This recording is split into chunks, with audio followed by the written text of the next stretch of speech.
Share market में बचाएगी और बड़े बड़े लोग जो कह देंगे आपको कि खरीद लो सब कुछ सही हो जाएगा, तो सब कुछ सही हो जाएगा ना तभी खरीद लेंगे, क्योंकि वहाँ पर हम सेफ होते पड़ेगा सर। तो आपको समझ में आया सर, जेपी एसोसिएट से हमें काफ़ी दूर अब रहना पड़ेगा और यही एक मंशा है। आपको कोई भी शेयर नहीं बताता सर, मैं आपको बता दूँ।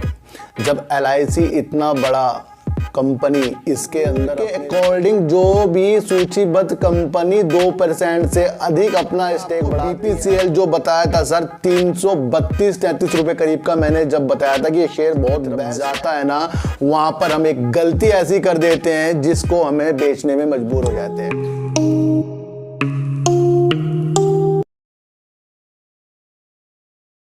नमस्कार, मैं स्वागत करता हूं आपका अपने ही चैनल पर जिसका नाम है सार्थक बाजार से। और आज बात करेंगे सर BPCL की, LIC की और जेपी एसोसिएट की, और बात करेंगे यस बैंक और बात करेंगे सर भेल की। इन सब की बात करने से पहले सबसे पहले मैं आपको एक चीज़ बताना चाहूँगा कि जिस प्रकार भी हम शेयरों को लेते हैं तो उस शेयर को लेने की जो मंशा, पहले हम जो पेपर वर्क और जो उसके कार्य, जो भी उसके बारे में चीज़ें होती हैं उसको समझकर जो भी शेयरों को हम लेते हैं वहां तक तो हम सही कर देते हैं, लेकिन उसके बाद जैसे ही शेयर जो प्राइस नीचे की तरफ जाता है ना, वहां पर हम एक गलती ऐसी कर देते हैं जिसको हमें बेचने में मजबूर हो जाते हैं। एक बात मैं आपको बता दूं कि जो भी शेयर को आप लेते हो तो वहां पर मजबूती की तरफ आपको उस शेयर को लेना चाहिए। सबसे पहले वो शेयर बहुत अच्छा होना चाहिए, और अगर उस शेयर में क्षमता बहुत ऊपर जाने की है ना, तो फिर उसकी गिरावटों में जिस तरीके से मार्केट गिर रही है, जिस तरीके से किसी भी तरीके से ऑपरेटर गेम होता है, तो उससे हमें बिल्कुल अलग होना चाहिए और हमारी एक मंशा ऐसी होनी चाहिए कि जो भी हमने शेयर लिया है वो सही शेयर होना चाहिए। मैं आपको बता दूं, अब ये बात मैं आपको क्यों बता रहा हूं सर, क्योंकि शेयर तो हम ले लेते हैं लेकिन उसके अंदर थोड़ी सी गिरावट के बाद उस शेयर को हम बेच देते हैं। अब मैंने आपको BPCL जो बताया था सर 332-33 रुपए करीब का, मैंने जब बताया था कि ये शेयर बहुत बेस्ट है क्योंकि इसकी जो संभावना एथेनॉल में, एथेनॉल की ब्लेंडिंग में है, और जो कच्चे तेल का शोधन करते हैं, पेट्रोलियम के क्षेत्र में जुड़ा हुआ है, और जो EV सेक्टर यानी कि EV के जो चार्जिंग स्टेशन होते हैं उसके लिए भी ये वर्क कर रहा है, करीब 2000 स्टेशन के लिए भी वर्क कर रहा है। तो कहीं ना कहीं इसके अंदर जो हमारी संभावना है आने वाले दिनों के लिए बन रही है। मैंने आपको कहा था कि EV जो चार्जिंग स्टेशन है ना, ये अपने पेट्रोल पंप में जितने भी हैं वहां पर ये लगाने की संभावना इसको बढ़ाएगा, और जिस तरीके से EV का सेक्टर आगे जाकर अच्छा बढ़ता जाएगा तो कहीं ना कहीं इस शेयर में हमें अपनी दिशा निर्देश बनानी चाहिए। सर मैंने इस शेयर को 332 रुपए करीब का लिया है, मैं आपको बता दूं, और वो लिया है इसके काम के प्रति। अब ये चाहे 200 में जाए, 250 में जाए, 300, ये बिल्कुल भी मुझे नहीं देखना है। कुछ चीजें इस तरीके की होती है जिस शेयर को हम लेने के बाद उसको अभिलाषा बहुत ऊपर की देखते हैं, तो वो हमारी अभिलाषा बिल्कुल सटीक होनी चाहिए। सर मैंने इसको क्यों लिया है, और मैं आपको बता दूं, LIC ने BPCL में सर 28 दिसंबर 2021 से ना 26 सितंबर 2022 तक ना अपना 2% का स्टेक बढ़ा लिया है। मैं आपको इतनी से एक बात बता दूं, और सेबी के रूल के अकॉर्डिंग जो भी सूचीबद्ध कंपनी 2% से अधिक अपना स्टेक बढ़ाती है तो अपने हिस्सेदारी के बारे में खुलासा करना उनका एक कर्तव्य बन जाता है। यह सेबी का एक रूल है। तो LIC ने इसके अंदर अपना 2% का स्टेक बढ़ा लिया है, मैं आपको बता दूं, और वो स्टेक अब इनका जो पहले था करीब 7.030% से अब इनका जो स्टेक है 9.047% हो गया है। यानी कि कहीं ना कहीं जो LIC ने इसके अंदर अपनी संभावना देखी है वो मैंने आपको पहले भी इसके अंदर बताई है सर। मैं ऐसे आपको कोई भी शेयर नहीं बताता सर, मैं आपको बता दूं, जब LIC इतना बड़ा कंपनी इसके अंदर अपने स्टेक की संभावना आने वाले दिनों के लिए देख रही है। और आपको एक चीज और बता दूं, खुले बाजार में इन्होंने शेयरों को खरीदा है, और इनके शेयरों की जो खरीद है ना, मैं आपको बता दूं 336 रुपए प्रति शेयर करीब की है, ये ध्यान रखना आप। और मैंने आपको क्या बताया, 332 रुपए शेयर जब चल रहा था तब मैंने इसके अंदर आपको खरीदने के लिए नहीं बताया, पर मैंने आपको एक पॉजिटिव संकेत बनाए हैं। उसके बाद भी शेयर ऊपर गया, अब ये नीचे आ रहा है, तो अब लोग इससे डर रहे हैं। सर मुझे आपको एक चीज समझानी है कि जिस शेयर में LIC अपनी स्टेक को बढ़ा रहा है वो शेयर खराब कैसे होगा, आप ये बता दो। हमने तो शेयरों को 10 से 20-30 रुपए गिरते ही उसकी संभावना को त्यागा है, और उस चीज को हमें बिल्कुल भी, ये जो चैनल है ना सर, ये अंदरूनी चीज से आपको डेवलप कर रहा है। शेयर में उतार चढ़ाव चढ़ेंगे, लेकिन जिस वजह से आपने शेयरों को खरीदा वो काम आने वाले दिनों में होगा। जिस तरीके से मैंने आपको बताया कि 20% जो पेट्रोल में एथेनॉल मिलाया जाएगा, ये भी संभावना आपको बड़ी तेजी के साथ ऊपर जाते हुए दिखेगी। ईवी सेक्टर में बीपीसीएल काम कर रहा है। ये चीज़ें मैंने भाप कर पहले ही वीडियो बनाई थी और एलआईसी ने अब 2% का अपना स्टेक और बढ़ाया है, तो कहीं ना कहीं बीपीसीएल यहाँ से बहुत मजबूत हो रहा है और एलआईसी भी यहाँ पर मजबूत है। वो तो सर गिर रहा है आईपीओ के बाद, उसकी तो शुरुआत हुई है, लेकिन बीपीसीएल एक ऐसा शेयर है ना सर, आईओसी बीपीसीएल, जिसमें संभावना हमारी बहुत दूर की। अब ये को समझकर आपको चलना पड़ेगा। अब जिसने ये चीजें समझी वो उतार चढ़ाव से बिल्कुल भी नहीं कर। उतार चढ़ाव पता कहाँ घबराना चाहिए सर? आइडिया के शेयरों में, यस बैंक के शेयरों में, जीटीएल इंफ्रा के शेयरों में, सुजलॉन के शेयरों में, यहाँ पर उतार चढ़ाव में सर घबराहट होती है और वो होनी लाजमी है, क्योंकि वो एक पेनी स्टॉक है। वो आपको समझ कर चलना पड़ेगा। और ये जो बीपीसीएल है ये पूरे देश के लिए काम कर रहा है, तो ये आपकी एक संभावना लाजमी अच्छी करने वाला है। ये आपको समझकर चलना ही पड़ेगा। मैं आपको बता दूं, एक भेल के लिए बहुत अच्छी न्यूज आ रही है। वैसे भी भेल मेरा सर फेवरेट शेयर है, मेरे पास भी ये शेयर है, अभी लॉस में, लेकिन मैंने इसके काम के प्रति इसको ऊपर की तरफ देखा है सर। एनटीपीसी से इसको ऑर्डर मिल गया है सर, अच्छी मेगावाट के लिए ऑर्डर मिला है, करीब 2 × 660 मेगावाट का ऑर्डर। किस में मिला है सर? ताप विद्युत परियोजना को स्थापित करने के लिए एनटीपीसी से भेल को एक अच्छा खासा ऑर्डर मिल गया है, जो इसकी संभावना लाजमी आगे जाते हुए अच्छी कर रही है। देखो सर, जो भी शेयर प्रतिदिन अपने काम को सुधार रहा है और उसे कहीं ना कहीं से ऑर्डर मिल रहा है, तो उसके प्राइस से हमें मतलब नहीं है, उसके काम से हमें मतलब होना चाहिए। ये आने वाले दिनों में अच्छे टारगेट दिखाएगा सर भेल, आपको ये समझकर चलना पड़ेगा। और जिस दिन आपने ये समझ लिया तो कहीं ना कहीं आपको बहुत अच्छी संभावना इस शेयर में दिखने वाली है। मैं आपको एक चीज़ बता दूं, लोग ना डिलीवरी में उलझा रहे हैं कि ये इसने शेयर ने इतना रिटर्न दे दिया, उसने शेयर ने इतना रिटर्न दे दिया। जो आज तक यस बैंक में कह रहे थे ये तो इतने रिटर्न देने वाला शेयर बन गया है, लेकिन उसके अंदरूनी काम तो सर मैंने आपको समझाया है कि भाई ये ऐसा वैसा नहीं है, अभी कुछ अच्छा हुआ है। अभी जेसी फ्लावर से जो है बात चल रही है, समझाया था सर मैंने आपको पहले। तो इसी तरह बता रहा हूं कि बेल पर आपको नजर रखनी पड़ेगी, बीपीसीएल पे आपको नजर रखनी पड़ेगी, आपको समझकर चलना पड़ेगा। कल ही आपको कोल इंडिया में अंदेशे दे दिए थे सर, और एसीसी में भी आपको अंदेशे दे रखे हैं मैंने, अंबुजा सीमेंट में भी दे रखे हैं, ये भी आपको समझकर चलना पड़ेगा। जितनी भी एनालाइज यहां पर होती है पर्दे में उतरती हुई दिखती है, अगले दिन ये आपको समझकर देख चलना पड़ेगा। तो अभी आपको भेल पर अपनी नजरों को अच्छा करना पड़ेगा, बीपीसीएल और एलआईसी में अपनी आने वाली संभावना को जागृत करना पड़ेगा। और जब तक हमने ये जागृत कुछ भी चीज नहीं की तो मार्केट में हम उतार चढ़ाव में घूमते रहेंगे, उसमें उलझते रहेंगे, खो जाएंगे। और ऐसे खोने वाले काम इस चैनल पर बिल्कुल भी नहीं होंगे, क्योंकि इसके अंदर अंदरूनी चीज आपको बताई जाती है। अब बात करेंगे सर जेपी एसोसिएट की, वो इसलिए बात करेंगे, काफी दिनों से काफी लोगों ने मुझे कहा सर इस शेयर पर कुछ बताइए। मैंने आपको कहा था सर इतना पैनी स्टॉक है, इसके अंदर कुछ बताने लायक नहीं है, क्योंकि ये कर्जे में काफी डूबा हुआ होता है। अगर मैंने इसके लिए कुछ भी पॉजिटिव वीडियो बनाई तो लोग इसको खरीदने के लिए भी उतारू हो जाएंगे। लेकिन मैंने आपको एक चीज बताई है कि जब भी कोई कंपनी दिवालिया प्रक्रिया से गुजरने के लिए एनसीएलटी में जाती है तो उससे 100 कदम दूर होना चाहिए। अब हुआ क्या है सर, इसने पैसों में चूक कर दी है। कितने पैसों में चूक कर दिए सर?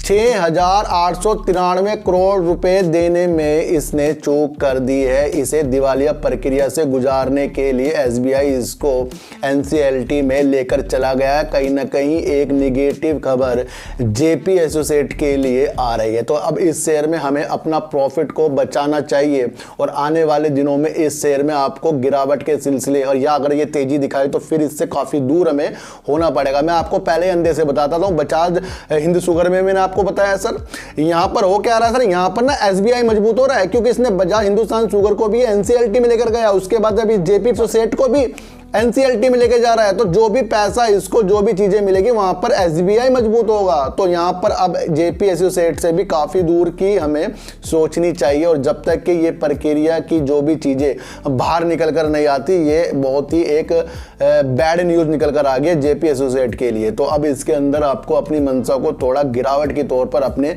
दोबारा देखना पड़ेगा। ये आपको मैं इतनी से एक बात बता दूं सर, ये 28 फरवरी को भी करीब सर 2,897 करोड़ रुपए जो इसको चुकाने थे उसमें भी ये चूक गया था सर। मैं आपको एक चीज बता दूं, जिसमें करीब जो इसका ब्याज था ना 1544 करोड़ रुपए तो सिर्फ ब्याज था सर, और अलग उधारदाताओं के करीब 1353 करोड़ रुपए थे, जो कुल मिलाकर 2897 करोड़ रुपए बैठते हैं, उसमें भी ये फरवरी में चूक गया था। यानी कहीं ना कहीं एक बैड न्यूज है और ये कहीं ना कहीं उलझनों में घूमता जा रहा है। जेपी एसोसिएट को करीब लेनदारों का 27,000 करोड़ रुपए का बकाया, ये भी आपको समझकर चलना पड़ेगा सर, इतना ज्यादा।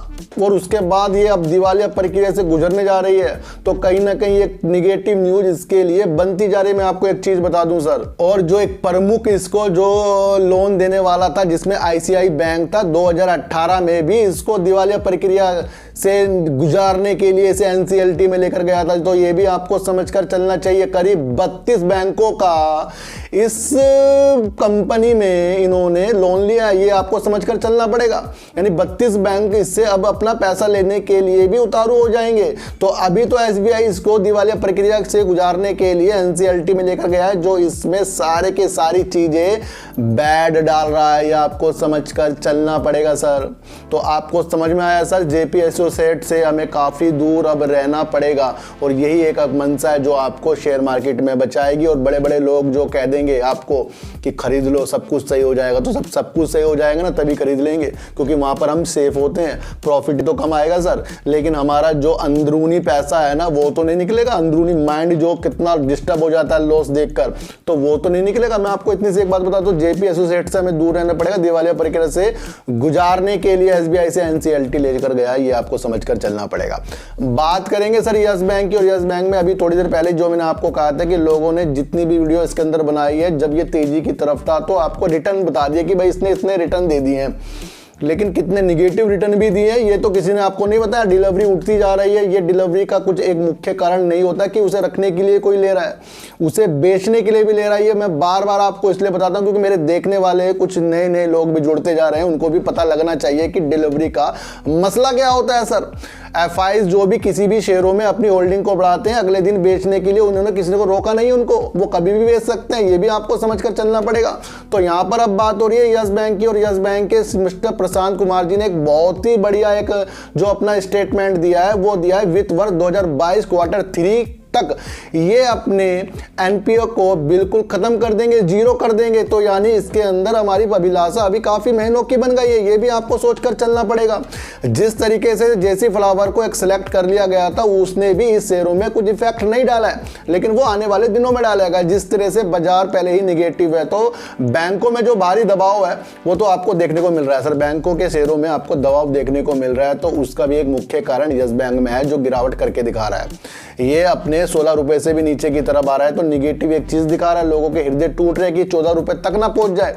लेकिन मुश्किल है सर 14 रुपए तक पहुंचना, क्योंकि ये अब आपको एक थोड़ी सी उछाल करके भी दिखा सकता है जिस तरीके से बाजार का रुख अगर अच्छे की तरफ हुआ, क्योंकि बाजार का रुख ना पूरा का पूरा अभी निगेटिव की तरफ है। और मैंने आपको बता दें इस चीज से सुलझने के लिए कम से कम 2 से 3-4 दिन लग सकते हैं, ये आपको समझकर चलना पड़ेगा। जो ब्याज दरें बढ़ाई जा रही है फेडरल की तरफ से, मौद्रिक नीति जो सख्त होती जा रही है, उसने सारा का सारा निवेशकों का दिल तोड़ा है, और जो बाहरी निवेशक अपने पैसे को निकालने में व्यस्त हो गए हैं, ये भी आपको समझकर चलना पड़ेगा। एक और पॉजिटिव न्यूज निकलकर जो आ रही है, यूको बैंक जो मैंने आपको पहले भी बताया था, जिसने रुपया व्यापार कर लिया रूस के साथ, एक अपना अकाउंट खुलवा रहा है, तो अब एक और चीज निकलकर आ रही कि यूको बैंक और यस बैंक को रूसी समकक्षों के साथ उन्होंने एक हाथ मिला लिया, जो अपने व्यापार को एक मजबूत करेंगे, क्योंकि भारत राष्ट्रीय व्यापार को एक अच्छा करना चाह रहा है। तो अब इन दोनों बैंकों के द्वारा रूस में जो व्यापार हुआ करेगा, एक बेस्ट न्यूज निकल कर आ रही है, जो यस बैंक को भी मजबूत कर रही है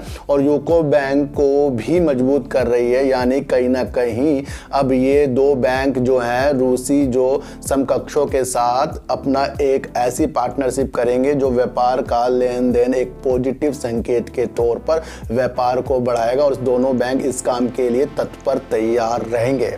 तो कहीं ना कहीं एक पॉजिटिव संकेत आने वाले दिनों में यस बैंक जरूर डाल रहा है। देखो सर, मैं आपको एक चीज बता दूं कि यस बैंक से इतना ज्यादा दिल मत लगाओ कि सारे के सारे शेयर यस बैंक कर लेकर बैठे रहे। मैं कभी कभी सर जी न्यूज़ देख लेता हूँ या कोई सा भी चैनल देख लेता हूँ, उसमें कभी कभी बताते हैं कि मेरे पास यस बैंक के 1 लाख शेयर हैं, मेरे पास 5,000 है, मेरे पास 10,000। सर जब इतने सारे शेयर हमारे पास रहेंगे तो मुश्किल है ऐसे शेयरों का ऊपर बढ़ना।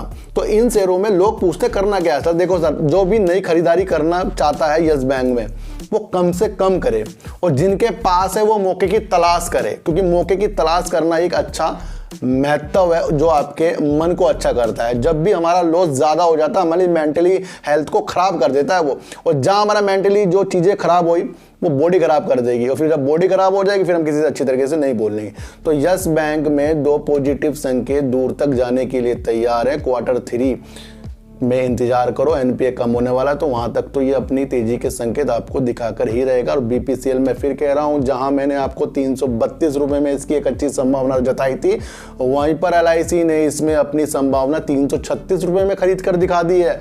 तो कहीं ना कहीं जो हमारी एनालाइज हो रही है ये टॉप की हो रही है। मैं आपको बता दूं, मैं अपनी तारीफ नहीं कर रहा हूं, लेकिन आप ये सोचो ना, जो जिस चीज पर मैं आपको नजर बता रहा हूं वही चीज अलग दिन आपको एक अलग रुख न्यूज का दिखा दी थी, जिसमें एलआईसी ने 2% का स्टेक बीपीसीएल में लिया है। तो इसने मेरी बात को मजबूत किया है, और आपको समझकर चलना चाहिए कि जो भी ऐसी कंपनी किसी दूसरी कंपनी में अपना स्टेक लेगी वो हाल ही के लिए नहीं ले रही है प्रॉफिट के लिए, वो आगे जाने वाले प्रॉफिट के लिए ले रही है। और वो प्रॉफिट तभी आएगा जब इसके अंदर से कुछ लोग डर के मारे बाहर निकलेंगे।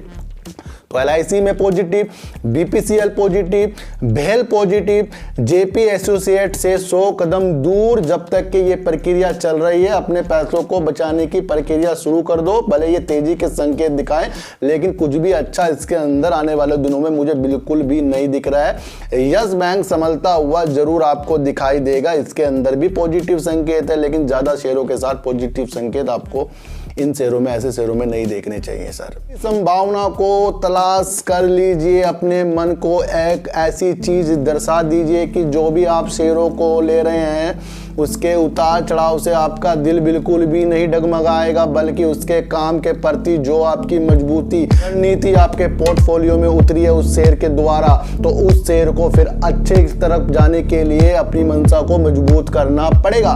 तो चीटी को हटा दीजिए, गाय को रोटी दीजिए, और अपने बच्चों को ज्यादा से ज्यादा प्यार कीजिए, क्योंकि बच्चे ही आपकी मासूमियत से किस्मत पलटेंगे। तो फिर मिलेंगे आपसे नई वीडियो के साथ, जब तक के लिए नमस्कार।